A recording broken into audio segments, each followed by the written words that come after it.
What's going on YouTube? Recently, Chevy announced a new big block crate engine. This thing's an absolute beast. It's 10.3 liters of displacement and makes over 1,000 horsepower. I was scrolling through Reddit and I saw a comment wondering about this thing in a Miata, and it got me thinking, how fast would that be? What if you threw this massive beast into a 2003 Miata? So using the Motor Matchup website, I took a base Miata, a 2003 Miata, and I threw this big block in it. I took the power curve from Chevy, so this thing makes 1,004 horsepower at 6,600 RPMs. So I matched all those specs accordingly. I threw a transmission in from a 2021 Camaro SS, so it's the 6-speed with the 3.73 final drive. And I also added 500 pounds to the curb weight, so final specs are gonna look like this. So you can see all the specs on the screen here. We have that big torque curve with the big 1,000 horsepower at 6,600 RPMs, as we can see here. You can see the curb weight went up 500 pounds. So I'm using a 2003 Miata 6-speed, and that weighs 2,387. So new curb weight's 2,887. And finally, you can see the gearing at the bottom. So we see the 6-speed out of the new Camaro SS with this 3.73 final drive.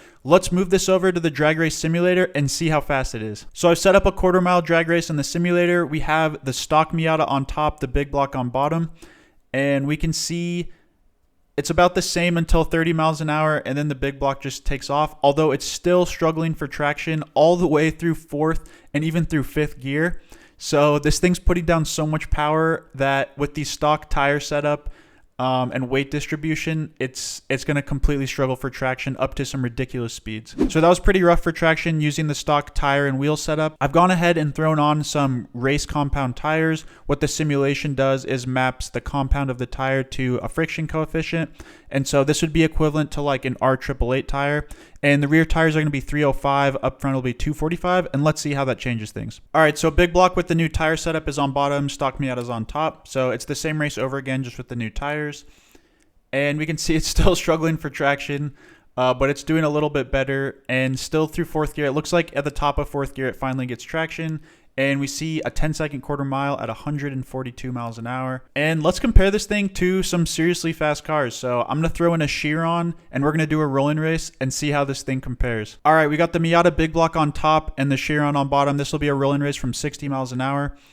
And we can see the Miata's just struggling for traction, but it should start pulling a little bit. We can see at this point at about 10.7 seconds, the Miata's going 177 miles an hour, and it's accelerating at 0.37 Gs. So it looks like it won't be quite enough to catch the Chiron because it's losing a ton of time with those manual shifts, but still pretty impressive nonetheless. I don't even know if putting a big block in a Miata is possible. I'm sure someone will try to do it. This is just a thought experiment and showing you how fast it could be in the real world if it was done. I hope you enjoyed this video. I make a ton of different types of videos just like this, so go check them out. Make sure you like, subscribe, and I'll see you guys next time.